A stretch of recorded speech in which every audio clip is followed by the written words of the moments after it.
I'm Ayoko Chapman, and I'm with Steve Hrousalas, owner of Ray and Jerry's Steakhouse. So Steve, Ray and Jerry's has been in business a long time, and it's actually probably the longest standing restaurant in Winnipeg. You took over ownership in 1975. So can you tell me a bit about what has been your secret to success all these years? Well, people in Winnipeg, our customers, all want to come to Ray and Jerry's. They know it's consistent. They know what they're going to get at all times. They know there's good value, portions are huge, and above and beyond, we've got a parking lot that's adjacent to the building. There's no parkade, there's no valet service. There's room for 165 cars.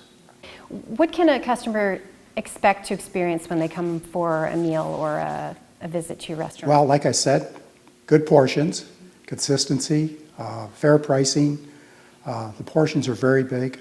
Most of our dinners are all inclusive, except coffee's extra.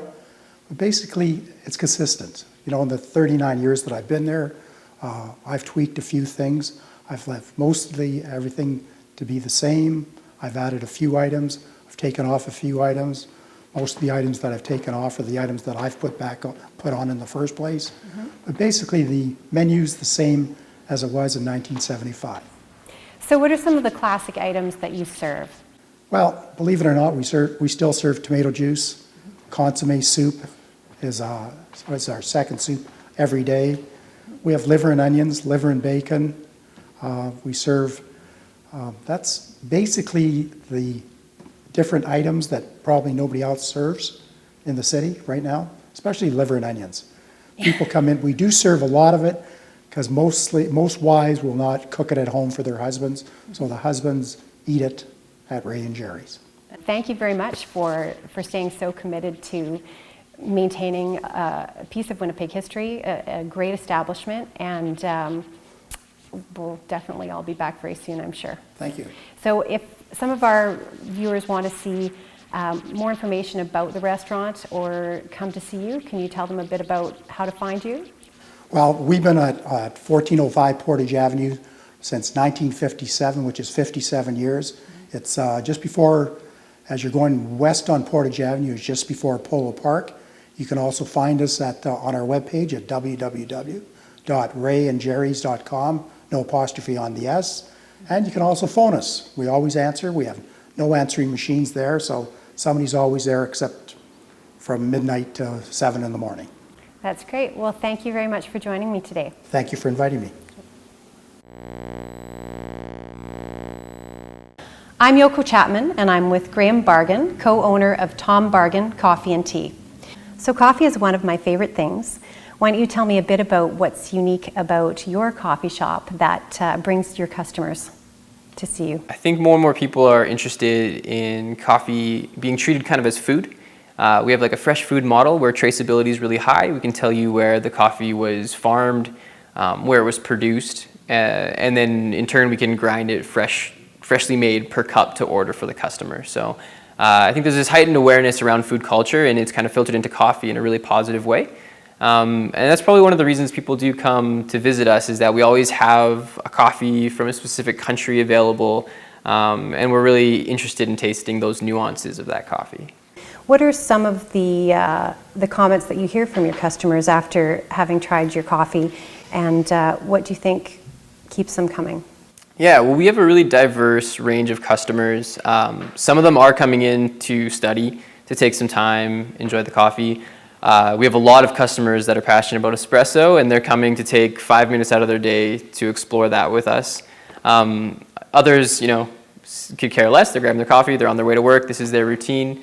So we have this great diversity of customers, but what I love the most is kind of the brand new customer, the person who's fresh to specialty coffee.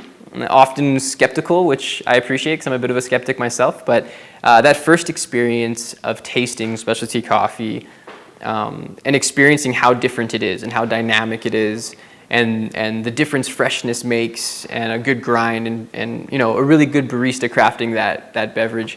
It's really fun to see someone's eyes open to the fact that it's not just hype. It's the quality of the product is night and day.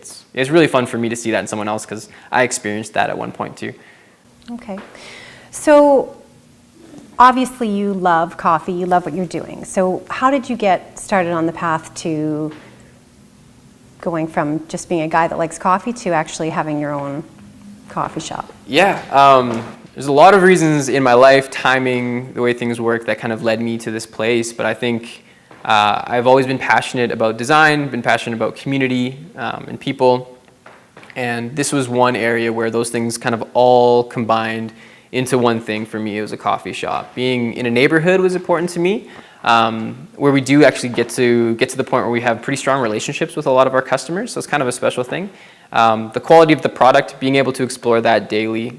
Something else about being single origin in our coffee is that it's always changing. Just like any harvest, the harvest eventually ends. Coffees you're in love with 1 month won't be available anymore, and you have to move on to a new one, which can be sad and also very exciting. So there's a lot of reasons why I was drawn to this industry. It's exciting, you're always learning, it's dynamic, and every day pretty much I get to host like a coffee party with the neighborhood. So it's kind of a blast for me. I like it a lot. So you did mention design when you were talking about some of the things that you've been involved in with starting this business. So what are some of the things that were considerations for you? Have you had the opportunity to sort of experiment and visit other coffee shops in other cities? Yeah, absolutely. My old job, I did get the opportunity to travel a lot, and a lot of it to the West Coast, and it seems like specialty coffee in North America has kind of made its way from the West Coast towards the East. And spending time out there, I got to visit some of my favorite cafes like Matchstick, Revolver. I have a sister that lives in Los Angeles, so I went down to the Intelligentsias down there, the Handsomes and the Blacktops. So for me, experiencing these cafes and then coming home and just having this big void was really difficult. So when we decided to open the shop, design was a big driver for us. So the first time you enter Thom Bargen, you'll probably notice that most of the seating is angled towards the bar. The baristas are sort of on stage in a way. We're not performing, but in a kind of we are in a sense. So the focus is on the coffee, the focus is on the espresso machine, it's on the pour over, it's on the craft of making coffee. So even if you're there to read, you're most likely be facing in towards that. That was a big point with our design. We have a lot of natural light streaming. The wood is run linear. Everything is really long, clean lines. It's an open space. There aren't leather couches like a typical coffee shop would have. It's not a place to come and sit down and put your feet up forever, but it's a place to come and enjoy a coffee with a friend, have a bite at the bar. If you need to pull your laptop, that's great. We encourage it, but it's not. It's a little bit more of a hub throughout your day. It's a place to stop, check in, and kind of move on. So lots of aspects of design came into play when we were designing it, and selfishly filling that void that I wanted when I went to get coffee in our city. So now that winter will be upon us, will that have any effect on the type of business that you have? Yeah, it will. I mean, the service industry is definitely affected by our climate. We have the ominous little vinyl sign in the corner of our cafe that says the winter is coming for the Game of Thrones fans. And it is coming, and it's great. Coffee thrives through summer, fall, winter, and then you kind of have that post-Christmas lull, and I think that's across the board in Winnipeg. January, February, March tend to be the months that most businesses plan for. It's a tougher time. We've come through 3 winters now. This will be our third, or we've come through 2. This will be our third, and we have a lot more confidence. We've been growing steadily every month since we've opened. So it's really encouraging to think long term and to be able to look back over seasons now instead of weeks or months. That's at first you have a very short-sighted view of how things are going. So it's encouraging. It kind of gives us some confidence and allows us to plan a little bit better for the future as well. But yeah, living in a place like Winnipeg where you have winter and it's dark at 3:30, it's not the most encouraging place to open a business. But we're friendly, hearty people, and coffee's great in winter. So it's been encouraging, definitely. Great. Okay, well, for those of us who have never had the opportunity to try your coffee, where can people find out more about Thom Bargen? Yeah, well, we're doing a website redesign right now, so I'd say come check us out at www.thombargen.com. We're also on Facebook, social media like Twitter, Instagram. The handle is always Thom Bargen. And of course, I think it's an experience-driven feeling where we'd love you to come into the cafe the first time and come talk to us about coffee and what we do and give it a try. Great. Okay, well, thank you very much. Thank you. I'm Ayoko Chapman, and I'm with Andrew Schellenberg, CFO of SkipTheDishes. So Andrew, SkipTheDishes has been in the city for just over a year, and in that time, your growth has been incredible. Already, you're up to almost 1,000 restaurants, and SkipTheDishes is something that you see in almost every restaurant window these days. So do you want to tell me a bit about how you started this concept and have gotten to the point where you've been seeing such incredible growth? Yeah, definitely. Being from the prairies, being from Western Canada, there's a lot of time during the year that we don't want to be outside. Now that means cooking for yourself, or if you're a terrible cook or don't have time, ordering food. Traditionally, we've been able to order pizza or Chinese if you're lucky. But we've really found with technology, with the advent of GPS tracking and obviously the internet, there's a lot more opportunity to gain more access to other options.